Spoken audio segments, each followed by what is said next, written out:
Sun Tzu and the Art of War. Chapter 1, Laying Plans. Sun Tzu said, "The art of war is of vital importance to the state. It is a matter of life and death, a road either to safety or to ruin. Hence, it is a subject of inquiry which can on no account be neglected." The art of war, then, is governed by 5 constant factors to be taken into account in one's deliberations when seeking to determine the conditions obtaining in the field. These are: 1. The moral law. 2. Heaven. 3. Earth. 4. The commander. 5. Method and discipline. The moral law causes the people to be in complete accord with their ruler, so that they will follow him regardless of their lives, undismayed by any danger. Heaven signifies night and day, cold and heat, times and seasons. Earth comprises distances, great and small, danger and security, open ground and narrow passes, the chances of life and death. The commander stands for the virtues of wisdom, sincerity, benevolence, courage, and strictness. By method and discipline are to be understood the marshalling of the army in its proper subdivisions, the graduations of rank among the officers, the maintenance of roads by which supplies may reach the army, and the control of military expenditure. These 5 heads should be familiar to every general. He who knows them will be victorious. He who knows them not will fail. Therefore, in your deliberations, when seeking to determine the military conditions, let them be made the basis of a comparison. In this wise: 1. Which of the 2 sovereigns is imbued with the moral law? 2. Which of the 2 generals has most ability? 3. With whom lie the advantages derived from heaven and earth? 4. On which side is discipline most rigorously enforced? 5. Which army is stronger? 6. On which side are officers and men more highly trained? 7. In which army is there the greater constancy, both in reward and punishment? By means of these 7 considerations, I can forecast victory or defeat. The general that hearkens to my counsel and acts upon it will conquer. Let such a one be retained in command. The general that hearkens not to my counsel, nor acts upon it, will suffer defeat. Let such a one be dismissed. While heeding the profit of my counsel, avail yourselves also of any helpful circumstances over and beyond the ordinary rules. Accordingly, as circumstances are favorable, one should modify one's plans. All warfare is based on deception. Hence, when able to attack, we must seem unable. When using our forces, we must seem inactive. When we are near, we must make the enemy believe we are far away. When far away, we must make him believe we are near. Hold out baits to entice the order and crush him. If he is secure at all points, be prepared for him. If he is in superior strength, evade him. If your opponent is of choleric temper, seek to irritate him. Pretend to be weak, that he may grow arrogant. If he is taking his ease, give him no rest. If his forces are united, separate them. Attack him when he is unprepared. Appear where you are not expected. These military devices leading to victory must not be divulged beforehand. Now, the general who wins a battle makes many calculations in his temple ere the battle is fought. The general who loses a battle makes but few calculations beforehand. Thus, do many calculations lead to victory and few calculations to defeat? How much more no calculation at all? It is by attention to this point that I can foresee who is likely to win or lose. Chapter 2, Waging War. Sun Tzu said, "In the operations of war, Where there are in the field 1,000 swift chariots, as many heavy chariots, and 100,000 mail-clad soldiers, with provisions enough to carry them 1,000 li. The expenditure at home and at the front, including entertainment of guests, small items such as glue and paint, and some spent on chariots and armor, will reach the total of 1,000 ounces of silver per day. Such is the cost of raising an army of 100,000 men. When you engage in actual fighting, if victory is long in coming, then men's weapons will grow dull, and their ardor will be damped. If you lay siege to a town, you will exhaust your strength. Again, if the campaign is protracted, the resources of the state will not be equal to the strain. Now, when your weapons are dulled, your ardor damped, your strength exhausted, and your treasure spent, other chieftains will spring up to take advantage of your extremity. Then no man, however wise, will be able to avert the consequences that must ensue. Thus, though we have heard of stupid haste in war, cleverness has never been seen associated with long delays. There is no instance of a country having benefited from prolonged war. It is only one who is thoroughly acquainted with the evils of war that can thoroughly understand the profitable way of carrying it on. A skillful soldier does not raise a second levy, neither are his supply wagons loaded more than twice. Bring war material with you from home, but forage on the enemy. Thus the army will have food enough for its needs. Poverty of the state exchequer causes an army to be maintained by contributions from a distance. Contributing to maintain an army at a distance causes the people to be impoverished. On the other hand, the proximity of an army causes prices to go up, and high prices cause the people's substance to be drained away. When their substance is drained away, the peasantry will be afflicted by heavy exactions. With this loss of substance and exhaustion of strength, the homes of the people will be stripped bare, and 3/10 of their income will be dissipated, while government expenses for broken chariots, worn-out horses, breastplates and helmets, bows and arrows, spears and shields, protective mantles, draft oxen and heavy wagons will amount to 4/10 of its total revenue. Hence a wise general makes a point of foraging on the enemy. 1 cartload of the enemy's provisions is equivalent to 20 of one's own, and likewise a single pickle from his provender is equal to 20 from one's own store. Now, in order to kill the enemy, our men must be roused to anger. That there may be advantage from defeating the enemy, they must have their rewards. Therefore, in chariot fighting, when 10 or more chariots have been taken, those should be rewarded who took the first. Our own flags should be substituted for those of the enemy, and the chariots mingled and used in conjunction with our own. The captured soldiers should be kindly treated and kept. This is called using the conquered foe to augment one's own strength. In war, then, let your great object be victory, not lengthy campaigns. Thus it may be known that the leader of armies is the arbiter of the people's fate, the man on whom it depends whether the nation shall be in peace or in peril. Chapter 3. Attack by Stratagem. Sun Tzu said, "In the practical art of war, the best thing of all is to take the enemy's country whole and intact. To shatter and destroy it is not so good.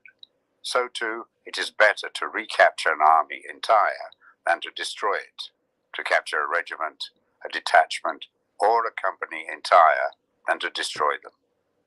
Hence, to fight and conquer in all your battles is not supreme excellence. Supreme excellence consists in breaking the enemy's resistance without fighting.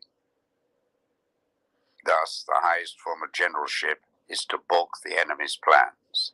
The next best is to prevent the junction of the enemy's forces. The next, in order, is to attack the enemy's army in the field, and the worst policy of all is to besiege walled cities. The rule is not to besiege walled cities if it can possibly be avoided. The preparation of mantlets, movable shelters, and various implements of war will take up 3 whole months, and the piling up of mounds over against the walls will take 3 months more. The general, unable to control his irritation, will launch his men to the assault like swarming ants, with the result that 1/3 of his men are slain, while the town still remains untaken. Such are the disastrous effects of a siege. Therefore, the skilled leader subdues the enemy's troops without any fighting. He captures their cities without laying siege to them. He overthrows their kingdom without lengthy operations in the field. With his forces intact, he will dispute the mastery of the empire, and thus, without losing a man, his triumph will be complete. This is the method of attacking by stratagem. It is the rule in war. If our forces are 10 to the enemy's 1, to surround him. If 5 to 1, to attack him. If twice as numerous, to divide our army into 2. If equally matched, we can offer battle. If slightly inferior in numbers, we can avoid the enemy. If quite unequal in every way, we can flee from him. Hence, though an obstinate fight may be made by a small force, in the end, it must be captured by the larger force. Now, the general is the bulwark of the state. If the bulwark is complete at all points, the state will be strong. If the bulwark is defective, the state will be weak. There are 3 ways in which a ruler can bring misfortune upon his army: by commanding the army to advance or to retreat, being ignorant of the fact that it cannot obey. This is called hobbling the army. By attempting to govern an army in the same way as he administers a kingdom, being ignorant of the conditions which obtain in an army. This causes restlessness in the soldiers' minds. By employing the officers of his army without discrimination, through ignorance of the military principle of adaptation to circumstances. This shakes the confidence of the soldiers. But when the army is restless and distrustful, trouble is sure to come from the other feudal princes. This is simply bringing anarchy into the army and flinging victory away. Thus we may know that there are 5 essentials for victory. 1. He will win who knows when to fight and when not to fight. 2. He will win who knows how to handle both superior and inferior forces. 3. He will win whose army is animated by the same spirit throughout all its ranks. 4. He will win who, prepared himself, waits to take the enemy unprepared. 5. He will win who has military capacity and is not interfered with by the sovereign. Hence the saying, if you know the enemy and know yourself, you need not fear the result of 100 battles. If you know yourself, but not the enemy, for every victory gained, you will also suffer a defeat. If you know neither the enemy nor yourself, you will succumb in every battle. Chapter 4. Tactical Dispositions. Sun Tzu said, the good fighters of old first put themselves beyond the possibility of defeat, and then waited for an opportunity of defeating the enemy. To secure ourselves against defeat lies in our own hands, but the opportunity of defeating the enemy is provided by the enemy himself.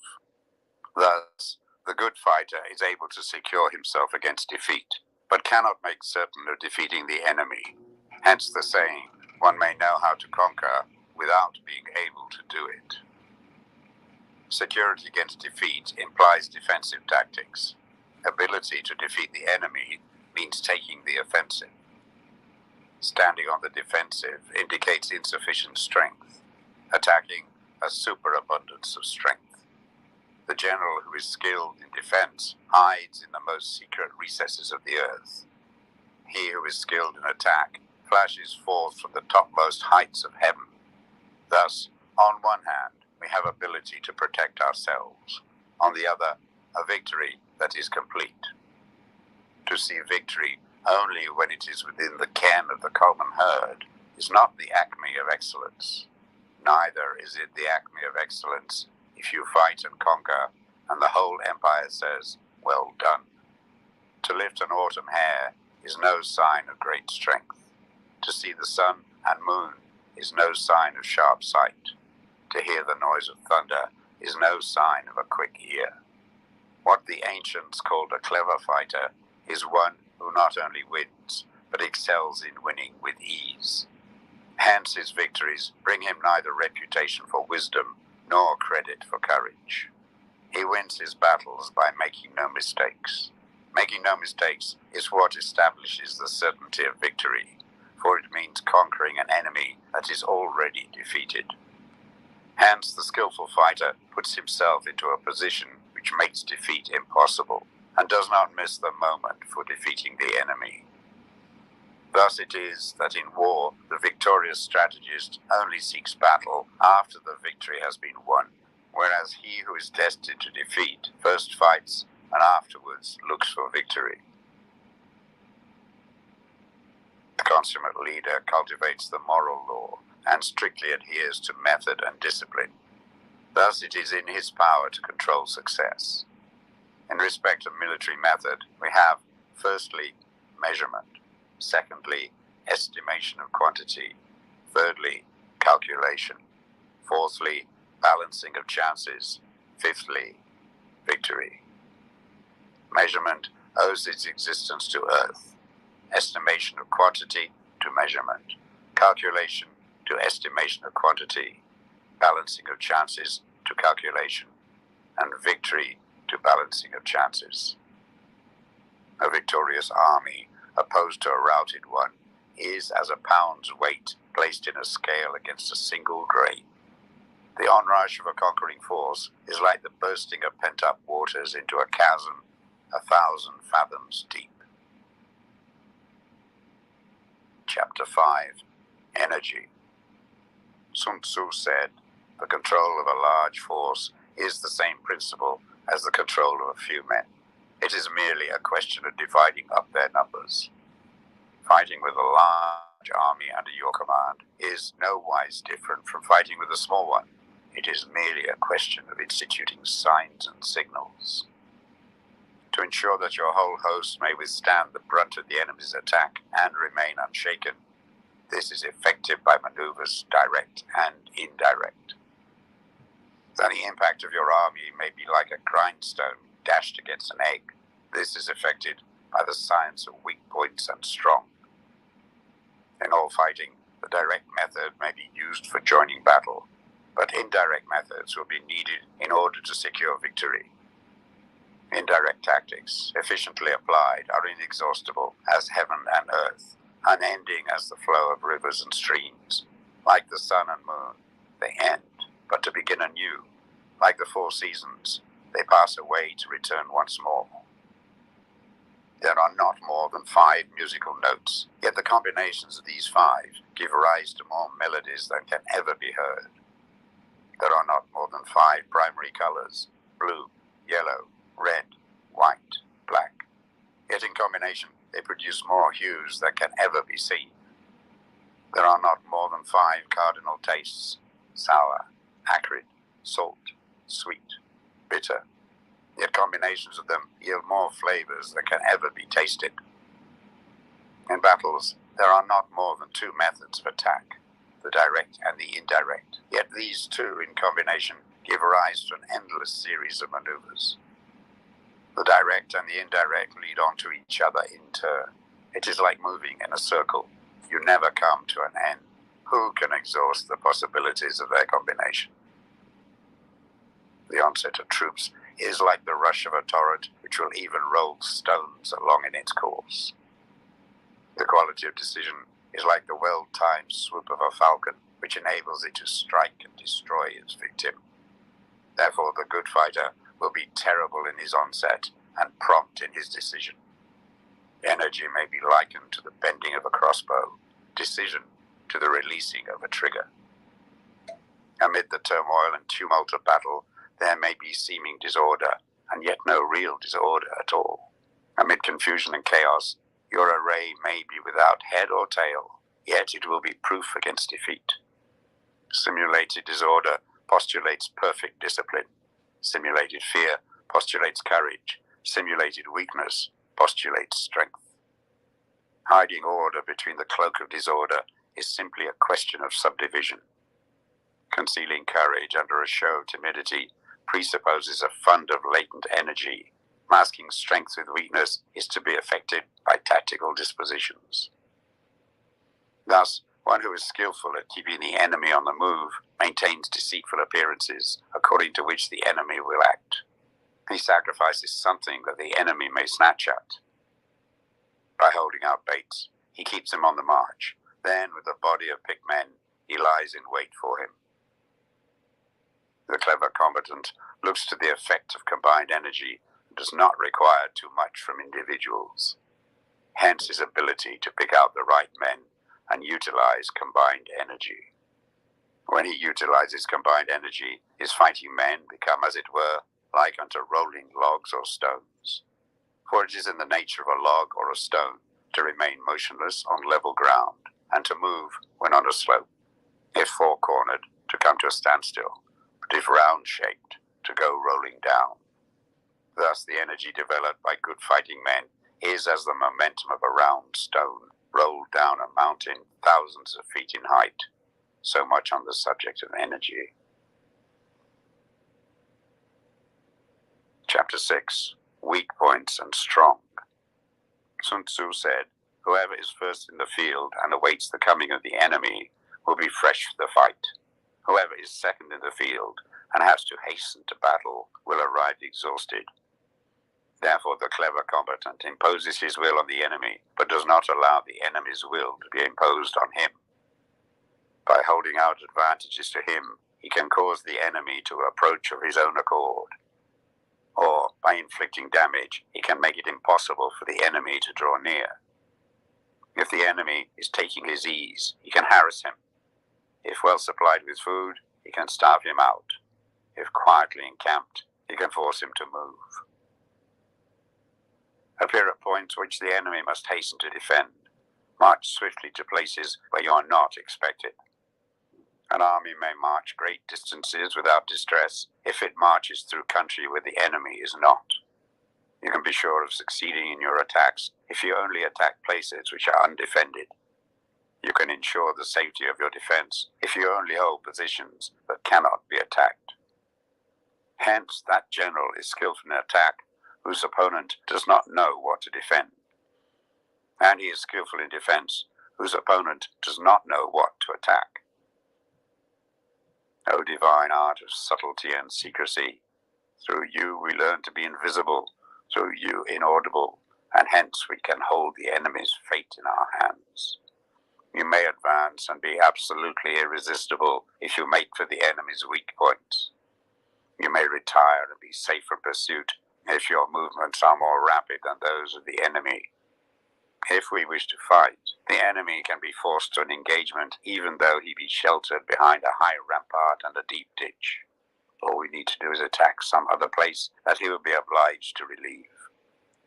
If we do not wish to fight, we can prevent the enemy from engaging us even though the lines of our encampment be merely traced out on the ground. All we need to do is to throw something odd and unaccountable in his way. By discovering the enemy's dispositions and remaining invisible ourselves, we can keep our forces concentrated while the enemy's must be divided. We can form a single united body while the enemy must split up into fractions. Hence, there will be a whole pitted against separate parts of a whole, which means that we shall be many to the enemy's few. And if we are able thus to attack an inferior force with a superior one, our opponents will be in dire straits.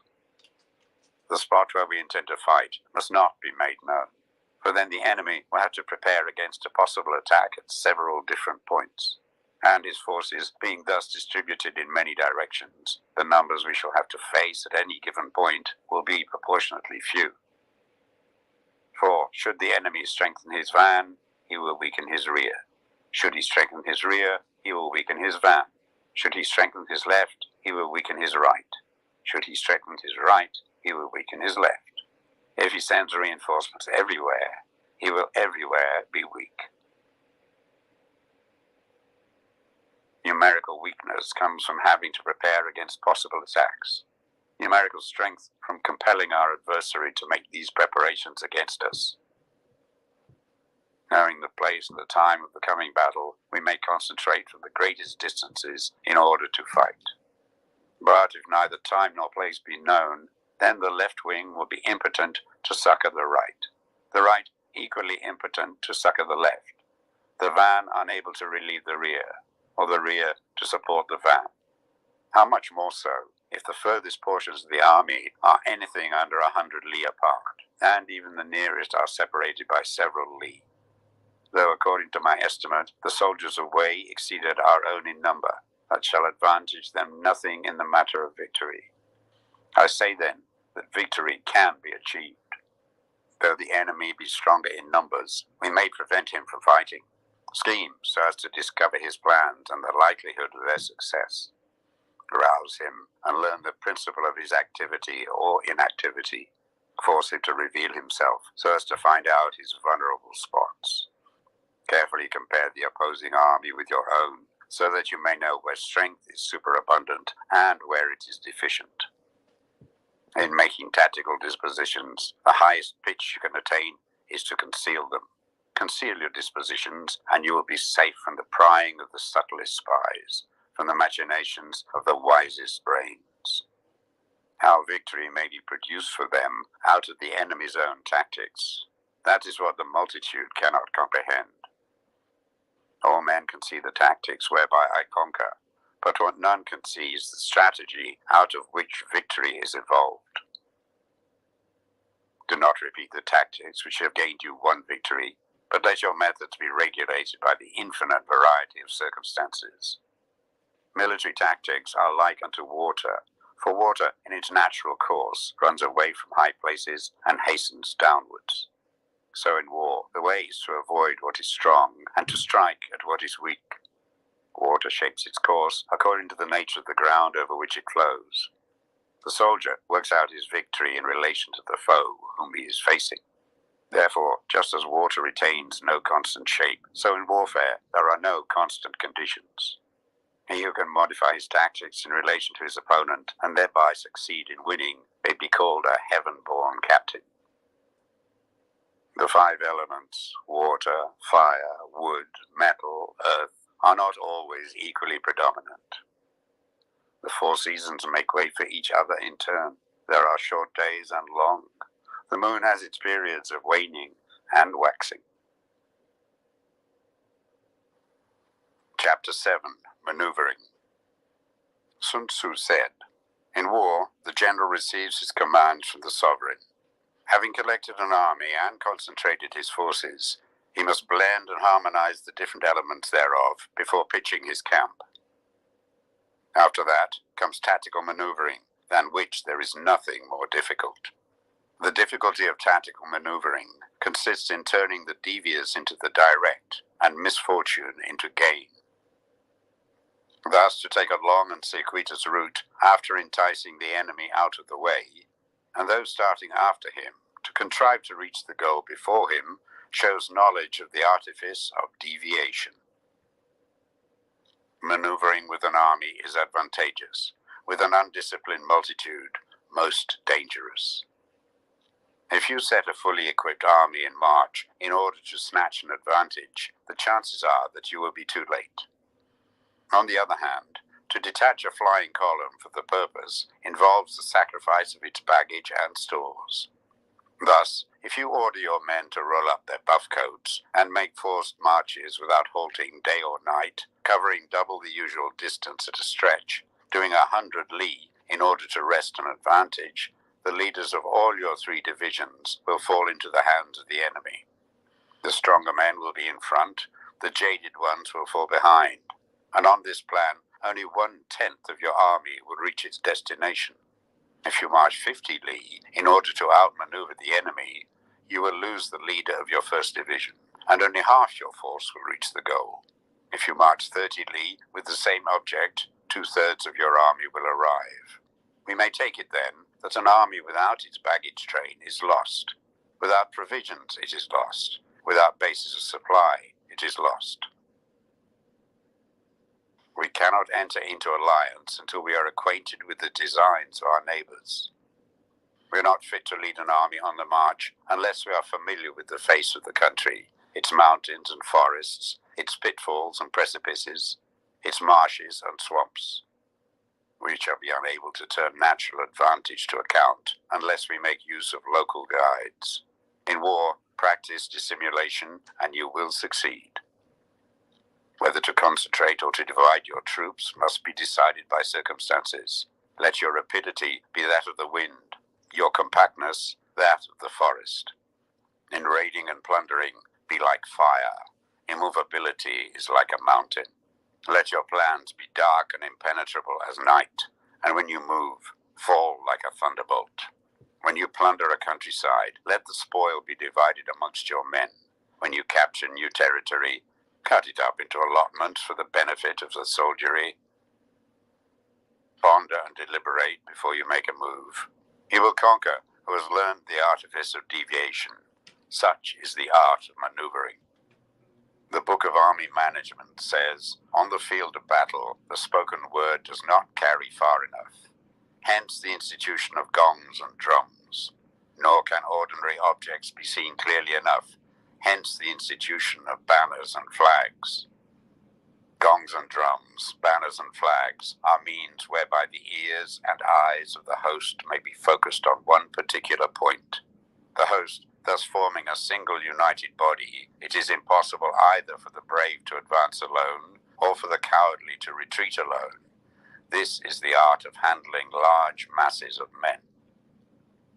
In night fighting, then, make much use of signal fires and drums, and in fighting by day of flags and banners, as a means of influencing the ears and eyes of your army. The whole army may be robbed of its spirit. A commander-in-chief may be robbed of his presence of mind. Now, a soldier's spirit is keenest in the morning. By noonday it has begun to flag, and in the evening his mind is bent only on returning to camp. A clever general, therefore, avoids an army when the spirit is keen, but attacks it when it is sluggish and inclined to return. This is the art of studying moods. Disciplined and calm, to await the appearance of disorder and hubbub amongst the enemy. This is the art of retaining self-possession. To be near the goal while the enemy is still far from it. To wait at ease while the enemy is toiling and struggling. To be well fed while the enemy is famished. This is the art of husbanding one's strength. To refrain from intercepting an enemy whose banners are in perfect order. To refrain from attacking an army drawn up in calm and confident array. This is the art of studying circumstances. It is a military axiom not to advance uphill against the enemy, nor to oppose him when he comes downhill. Do not pursue an enemy who simulates flight.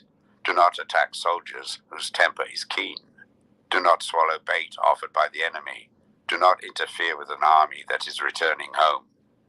When you surround an army, leave an outlet free. Do not press a desperate foe too hard. Such is the art of warfare.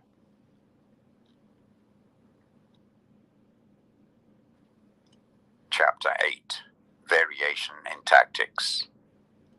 Sun Tzu said, in war, the general receives his commands from the sovereign, collects his army, and concentrates his forces. When in difficult country, do not encamp. In country where high roads intersect, join hands with your allies. Do not linger in dangerously isolated positions. In hemmed-in situations, you must resort to stratagem. In desperate position, you must fight. There are roads which must not be followed, armies which must not be attacked, towns which must be besieged, positions which must not be contested, commands of the sovereign which must not be obeyed. The general who thoroughly understands the advantages that accompany variation of tactics knows how to handle his troops. The general who does not understand these may be well acquainted with the configuration of the country, yet he will not be able to turn his knowledge to practical account.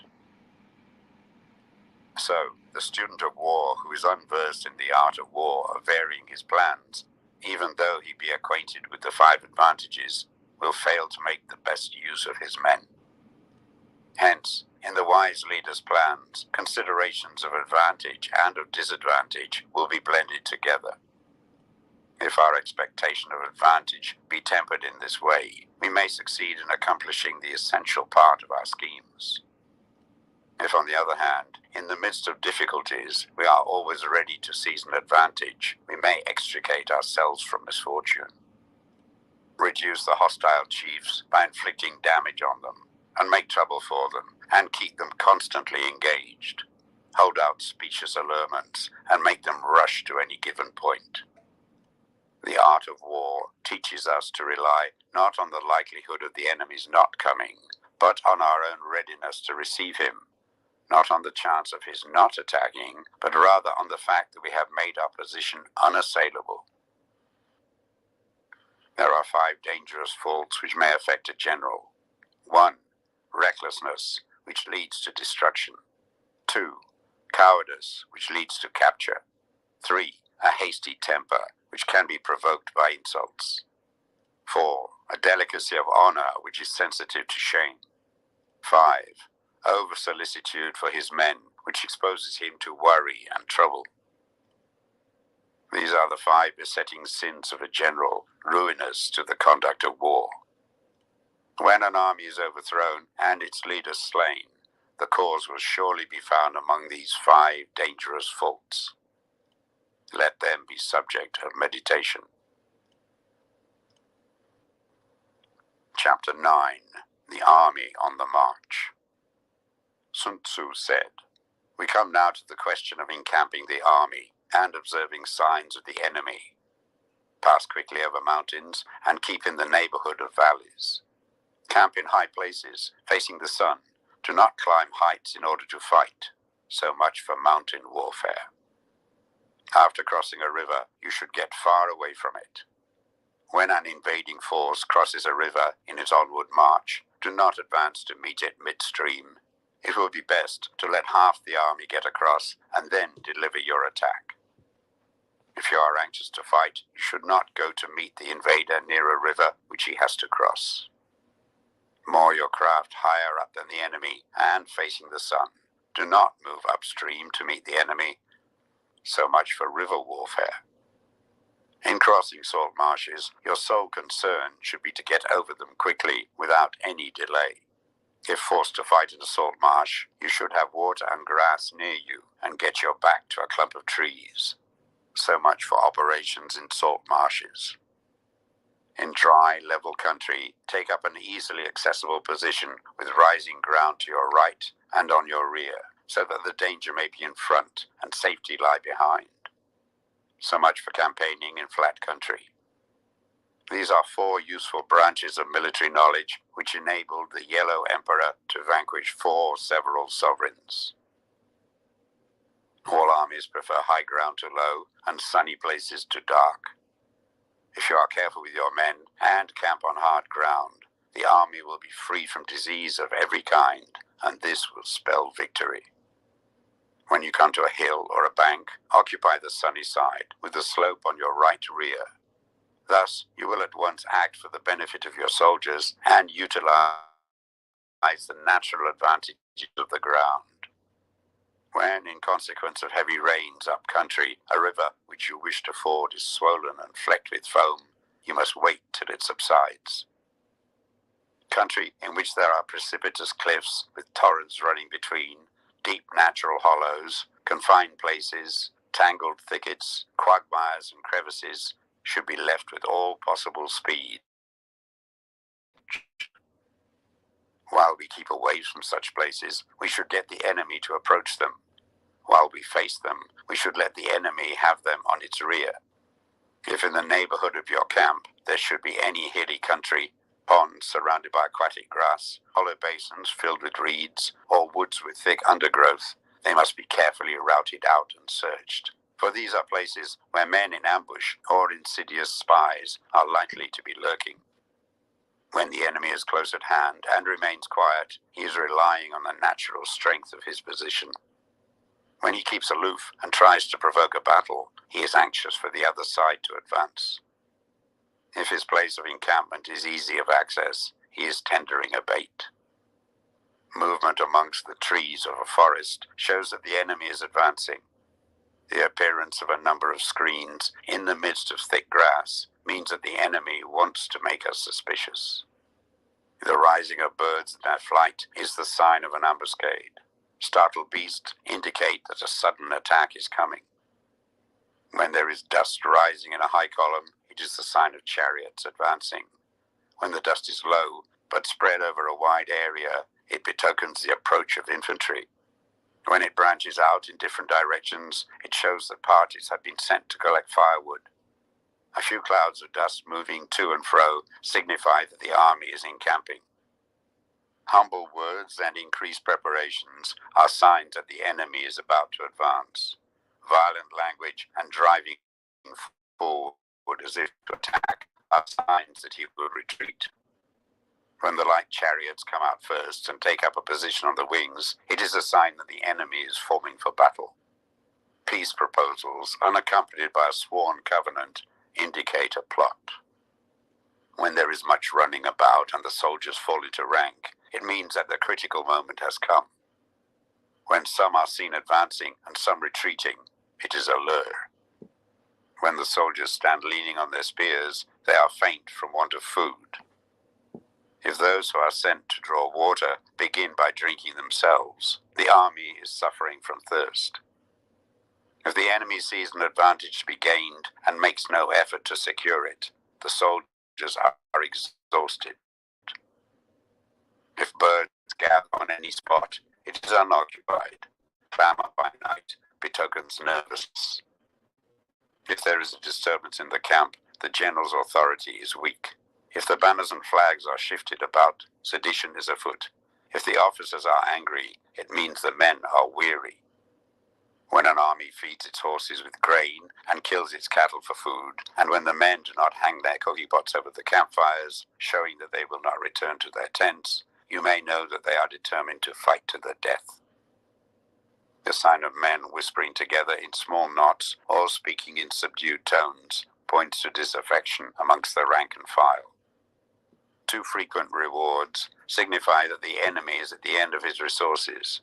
Too many punishments betray a condition of dire distress. To begin by bluster, but afterwards to take fright at the enemy's numbers, shows a supreme lack of intelligence.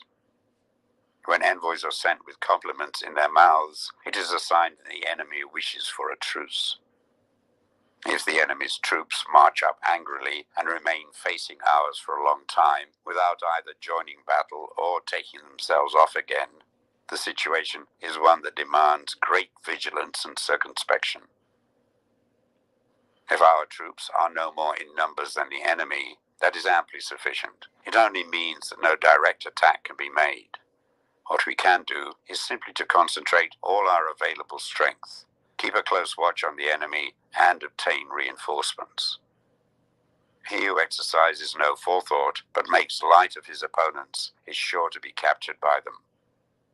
If soldiers are punished before they have grown attached to you, they will not prove submissive, and, unless submissive, then will be practically useless.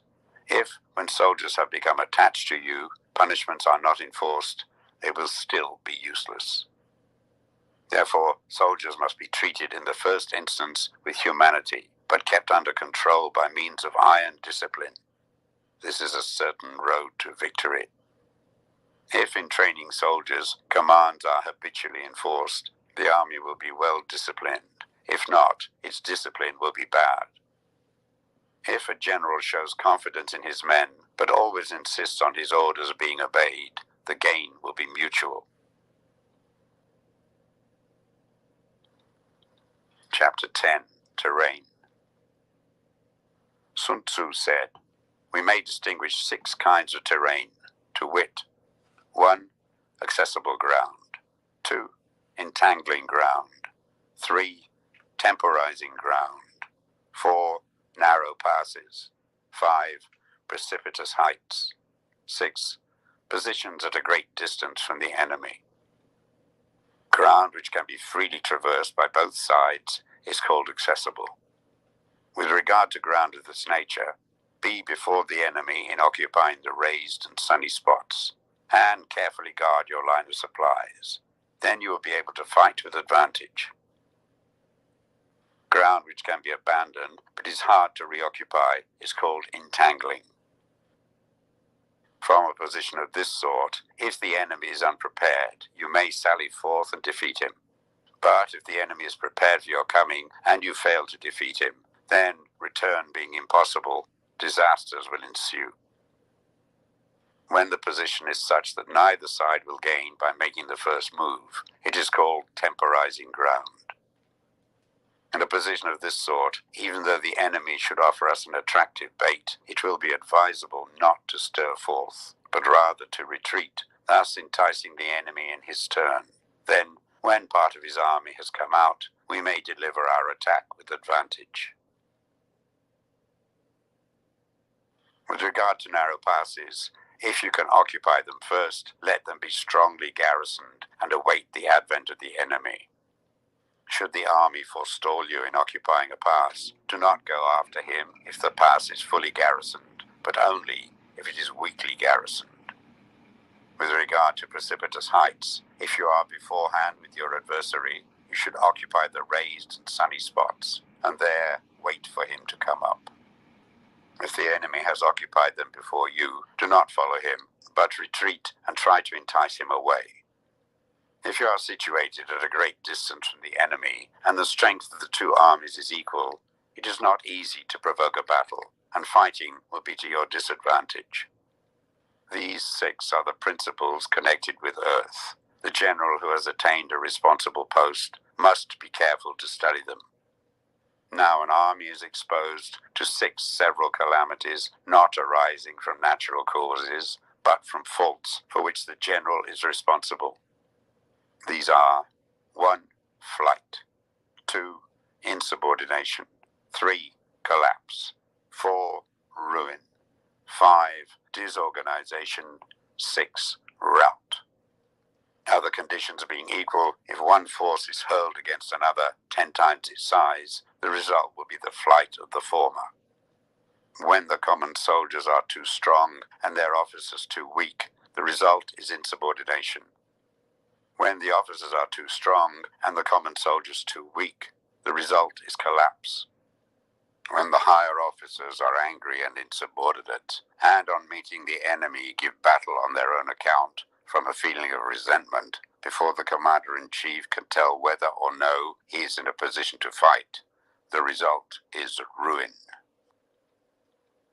When the general is weak and without authority, when his orders are not clear and distinct, when there are no fixed duties assigned to officers and men, and the ranks are formed in a slovenly, haphazard manner, the result is utter disorganization.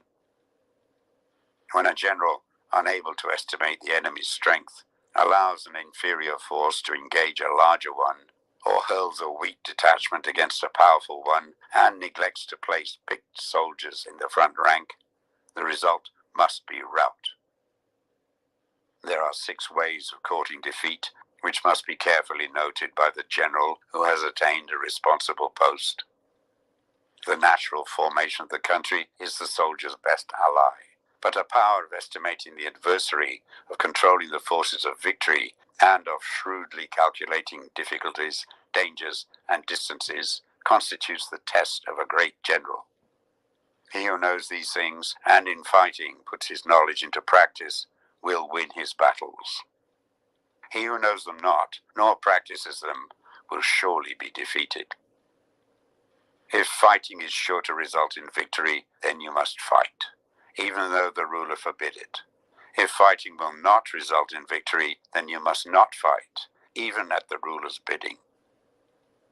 The general who advances without coveting fame and retreats without fearing disgrace, whose only thought is to protect his country and do good service for his sovereign, is the jewel of the kingdom.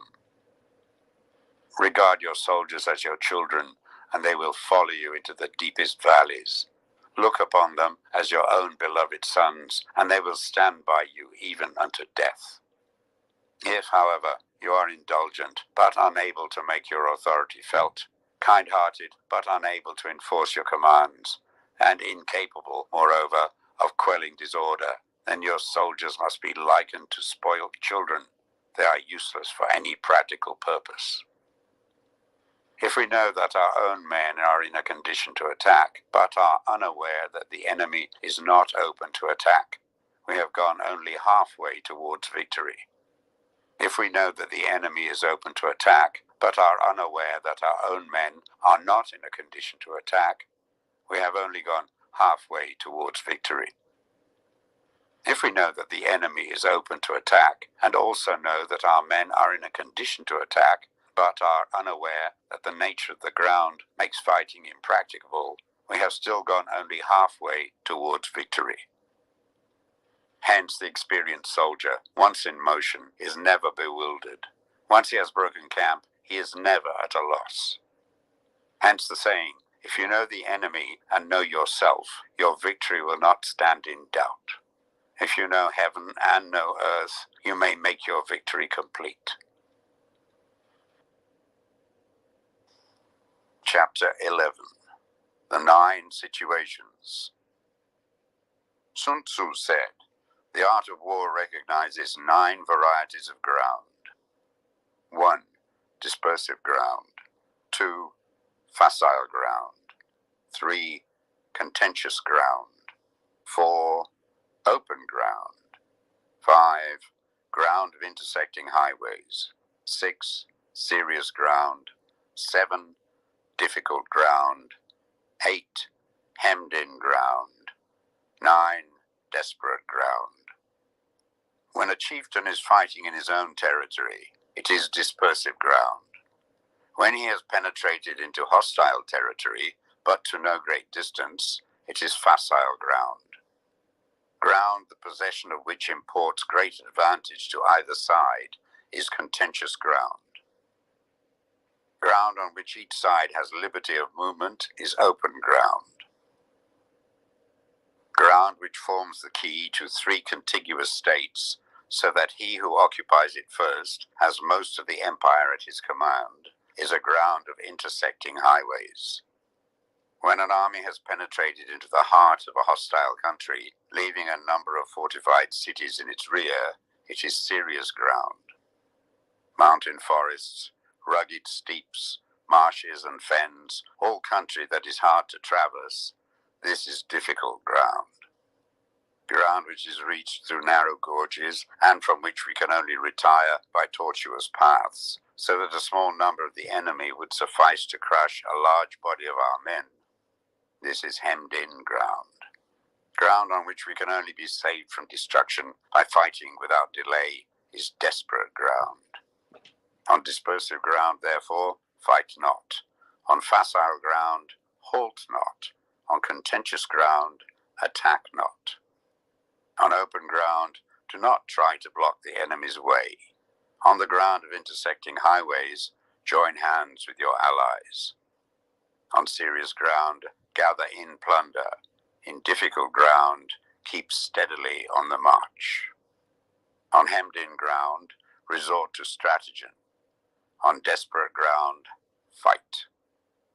Those who were called skillful leaders of old knew how to drive a wedge between the enemy's front and rear, to prevent cooperation between his large and small divisions, to hinder the good troops from rescuing the bad, the officers from rallying their men.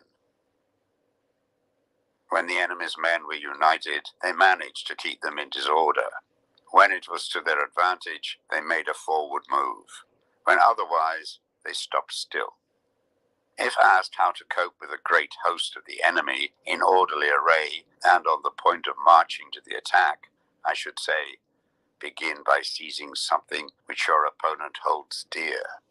Then he will be amenable to your will. Rapidity is the essence of war. Take advantage of the enemy's unreadiness. Make your way by unexpected routes, and attack unguarded spots. The following are the principles to be observed by an invading force. The further you penetrate into a country, the greater will be the solidarity of your troops, and thus the defenders will not prevail against you. Make forays in fertile country in order to supply your army with food. Carefully study the well-being of your men and do not overtax them. Concentrate your energy and hoard your strength. Keep your army continually on the move and devise unfathomable plans. Throw your soldiers into positions whence there is no escape, and they will prefer death to flight. If they will face death, there is nothing they may not achieve. Officers and men alike will put forward their uttermost strength. Soldiers, when in desperate straits, lose the sense of fear. If there is no place of refuge, they will stand firm. If they are in hostile country, they will show a stubborn front. If there is no help for it, they will fight hard. Thus, without waiting to be marshaled, the soldiers will be constantly on the qui-vive, without waiting to be asked. They will do your will without restrictions. They will be faithful without giving orders. They can be trusted. Prohibit the taking of omens and do away with superstitious doubts. Then, until death itself comes, no calamity need be feared. If our soldiers are not overburdened with money, it is not because they have a distaste for riches. If their lives are not unduly long, it is not because they are disinclined to longevity. On the day they are ordered out to battle, your soldiers may weep. Those sitting up bedewing their garments, and those lying down letting the tears run down their cheeks. But let them once be brought to bay, and they will display the courage of a Chu or a Kui. The skillful tactician may be likened to the shuaijian. Now the shuaijian is a snake that is found in the Jiong Mountains. Strike at its head, and you will be attacked by its tail. Strike at its tail, and you will be attacked by its head. Strike at its middle, and you will be attacked by the head and tail, both. Asked if an army can be made to imitate the shuaijian, I should answer yes. For the men of Wu and the men of Yue are enemies. Yet if they are crossing a river in the same boat and are caught by a storm, they will come to each other's assistance, just as the left hand helps the right. Hence, it is not enough to put one's trust in the tethering of horses and the burying of chariot wheels in the ground. The principle on which to manage an army is to set up one standard of courage which all must reach. How to make the best of both strong and weak, that is a question involving the proper use of ground. Thus, the skillful general conducts his army just as though he were leading a single man, willy-nilly, by the hand. It is the business of a general to be quiet and thus ensure secrecy, upright and just, and thus maintain order. He must be able to mystify his officers and men by false reports and appearances, and thus keep them in total ignorance. By altering his arrangements and changing his plans, he keeps the enemy without definite knowledge. By shifting his camp and taking circuitous routes, he prevents the enemy from anticipating his purpose. At the critical moment, the leader of an army acts like one who has climbed up a height and then kicks away the ladder behind him. He carries his men deep into hostile territory before he shows his hand. He burns his boats and breaks his cooking pots. Like a shepherd driving a flock of sheep, he drives his men this way and that, and nothing knows whither he is going. To muster his host and bring it into danger, this may be termed the business of the general. The different measures suited to the 9 varieties of ground, the expediency of aggressive or defensive tactics, and the fundamental laws of human nature, these are things that must most certainly be studied. When invading hostile territory, the general principle is that penetrating deeply penetrating but a short way means suspicion. When you leave your own behind and take your army across neighborhood, you find yourself on ground. A means of communication on all four sides. The ground is one of intersecting highways.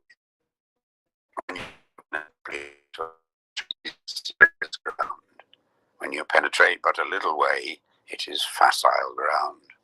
When you have your enemy's strongholds on your rear and narrow passes in front, it is hemmed-in ground. When there is no place of refuge at all, it is desperate ground. Therefore, on dispersive ground, I would inspire my men with unity of purpose. On facile ground, I would see that there is close connection between all parts of my army.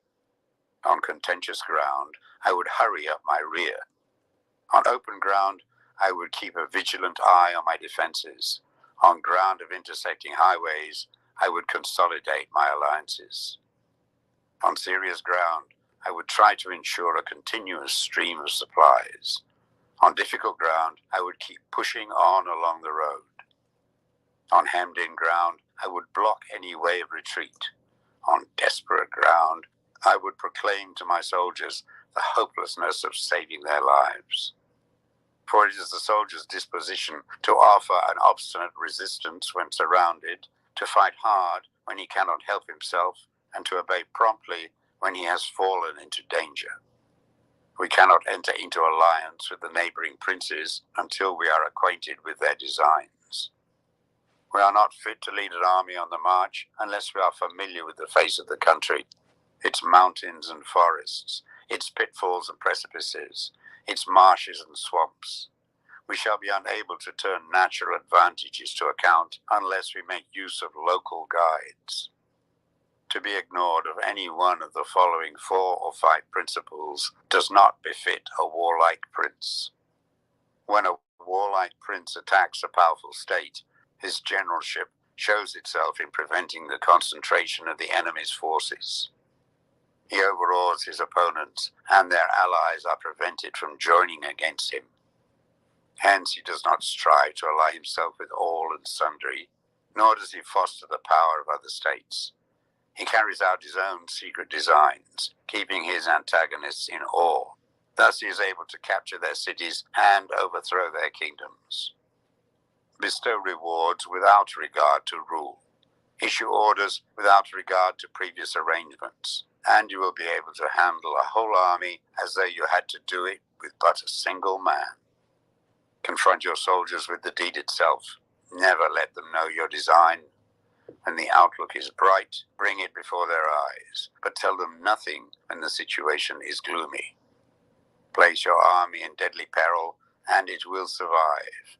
Plunge it into desperate straits, and it will come off in safety.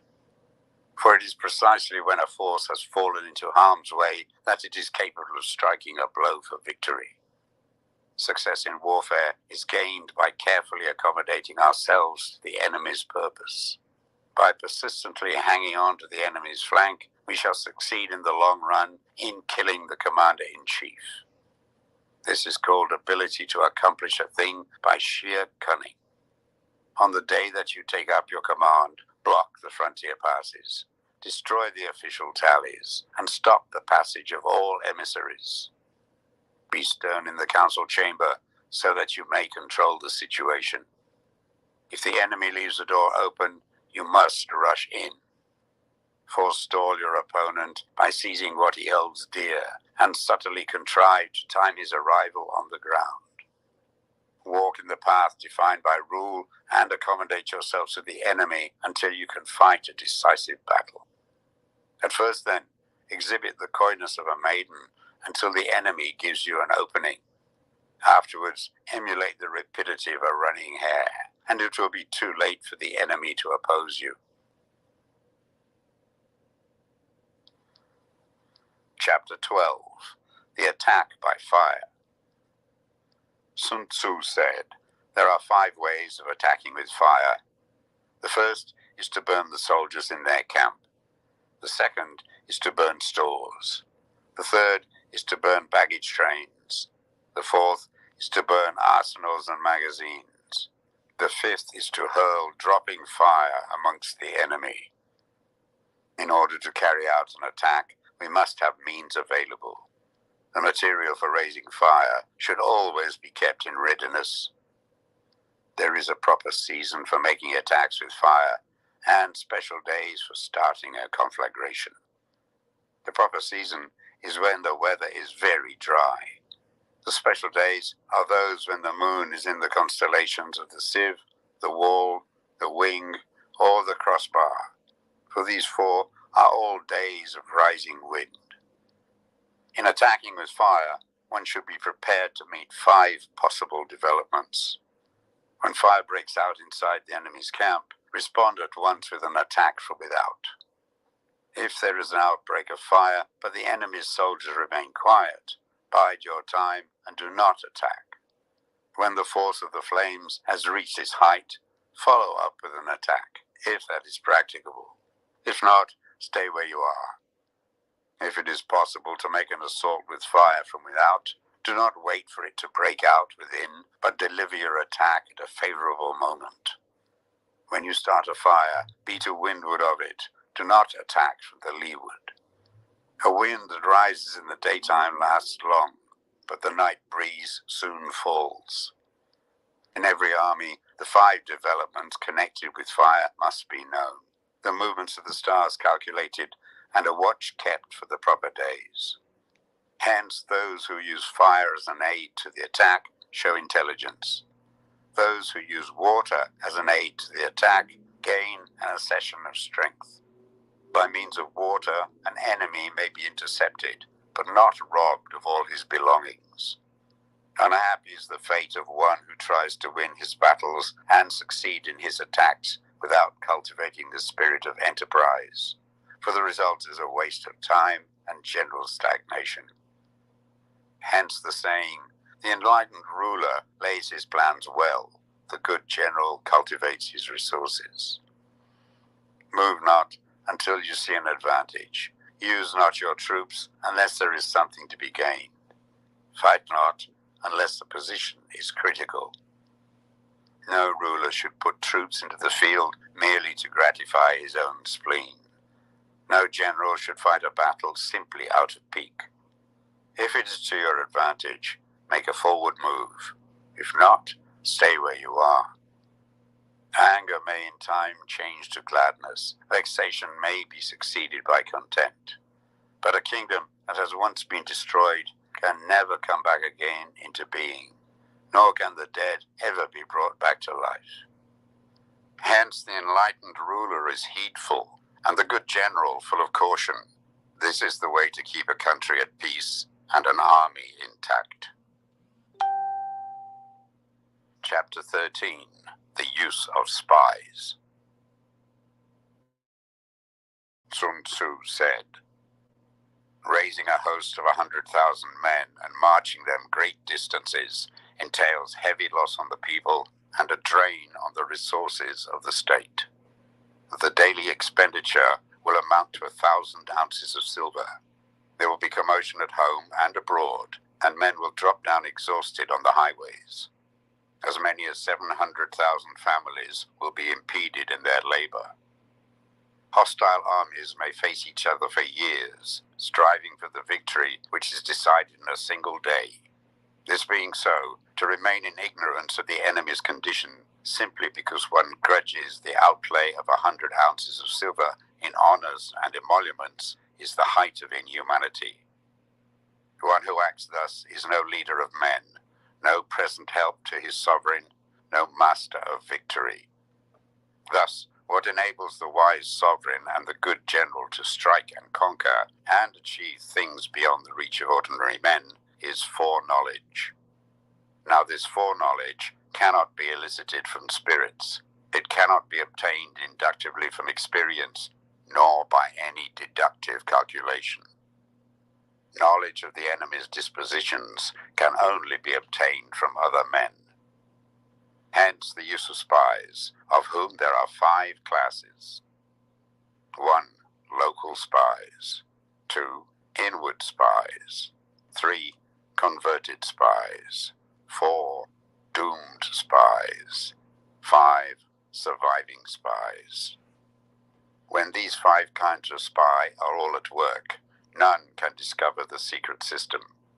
This is called divine manipulation of the threads. It is the sovereign's most precious faculty. Having local spies means employing the services of the inhabitants of a district. Having inward spies, making use of officials of the enemy. Having converted spies, getting hold of the enemy's spies and using them for our own purposes. Having doomed spies, doing certain things openly for purposes of deception and allowing our spies to know of them and report them to the enemy. Surviving spies, finally, are those who bring back news from the enemy's camp.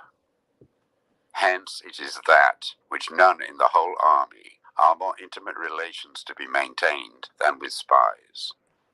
None should be more liberally rewarded. In no other business should greater secrecy be preserved. Spies cannot be usefully employed without a certain intuitive sagacity. They cannot be properly managed without benevolence and straightforwardness.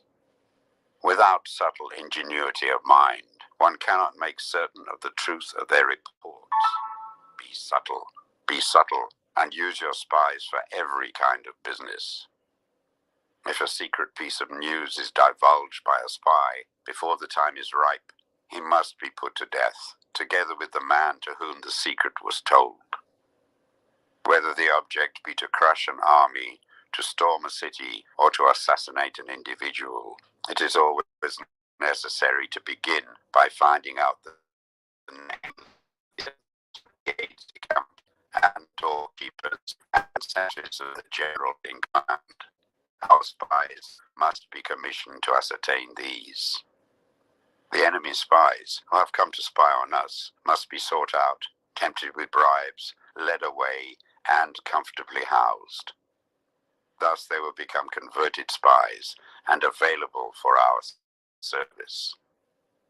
It is through the information brought by the converted spy that we are able to acquire and employ local and inward spies. It is owing to his information again that we can cause the doomed spy to carry false tidings to the enemy. Lastly, it is by his information that the surviving spy can be used on appointed occasions. The end and aim of spying in all its 5 varieties is knowledge of the enemy, and this knowledge can only be derived in the first instance from the converted spy. Hence, it is essential that the converted spy be treated with the utmost liberality. Of old, the rise of the Yin dynasty was likewise the rise of the Zhou dynasty, who had served under the Yin. Hence, it is only the enlightened ruler and the wise general who will use the highest intelligence of the army for purposes of spying, and thereby they achieve great results. Spies are a most important element in warfare because on them depends an army's ability to move.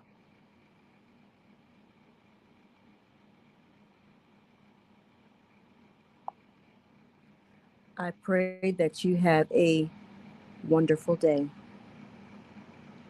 Thank you for listening.